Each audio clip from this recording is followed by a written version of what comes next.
ఓం గణేష శారదా గురుభ్యో నమ. నేటి పంచాంగం శీర్షికలో 2025 సంవత్సరము డిసెంబర్ నెల 27వ తారీఖు శనివారం. ఇక సంప్రదాయంలో చెప్పినట్లయితే స్వస్తి స్త్రీ చాంద్రమాన విశ్వాసన సంవత్సరము, దక్షిణాయనము, హేమంత ఋతువు, మార్గశిర మాసము, తర్వాతనేమో శుద్ధ సప్తమి ఉదయం 10:58 వరకు ఉంది.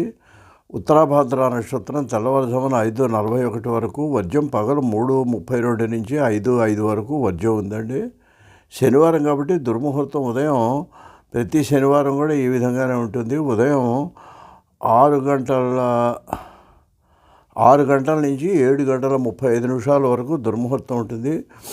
కాబట్టి ప్రయాణాలకు అది శనివారం నాడు బయలుదేరే వాళ్ళు ఈ 6 గంటలు 7:30 మధ్యలో కాకుండా అటు ముందు కానీ లేకపోతే తర్వాత కానీ బయలుదేరటం అనేది మంచిదని పెద్దవాళ్ళు చెప్తుంటారు.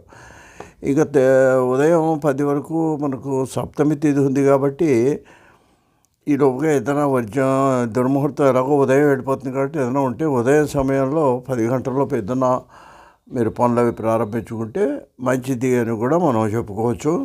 ఇవాళ శనివారము. ఈ శనివారం ఏంటంటే ప్రత్యేకంగా శనిగ్రహానికి సంబంధించినటువంటి వారము. దీన్ని కంట్రోల్ చేయడానికి మనకి మరి ఇటు ఆంజనేయ స్వామి కానీ వెంకటేశ్వర స్వామి కానీ మనకు వాళ్ళని పూజ చేయటం వలన వాళ్ళకి శని కొంచెం వాళ్ళని పూజ చేయటం వల్ల శని అనుగ్రహిస్తాడు. ఇది విశేషం. అసలు అందరికంటే గొప్పది ఏంటంటే పరమేశ్వరుడికి అభిషేకం కానీ శివారాధన కానీ చేస్తే అప్పుడు అన్ని గ్రహాలు శాంతిస్తాయి. ఇదొక రహస్యం అండి. అందువల్ల ఏంటంటే ఇప్పుడు మనం చాలామంది ఏమండి శనివారం ఆంజనేయ స్వామికి ఇష్టం, ఆ రోజున ఆకు పూజ చేస్తున్నాం, లేకపోతే ఆంజనేయ అష్టోత్తరం చదువుతున్నా మంచిదే. ఆయనకి ఇష్టం అనేది దానికి ఎప్పుడు పూజ చేసినా ఆయనకి ఇష్టమే. దేనికి ఇష్టం అంటే ఆ వారం నాడు మనం చేయటం వలన ప్రత్యేకంగా ఆ శనిగ్రహం వలన ఏమైనా ఇబ్బందులు పడేవాళ్ళు ఉన్నట్లయితే శని యొక్క అనుగ్రహాన్ని పొందటానికి వీలవుతుందని పెద్దవాళ్ళు చెప్తుంటారు. అందువల్ల ఈ శనివారం నాడు ప్రత్యేకంగా ఆంజనేయ స్వామి దేవాలయాలు అలాగే వెంకటేశ్వర స్వామి దేవాలయాలు చాలా చోట్ల ఉంటుంటాయి కాబట్టి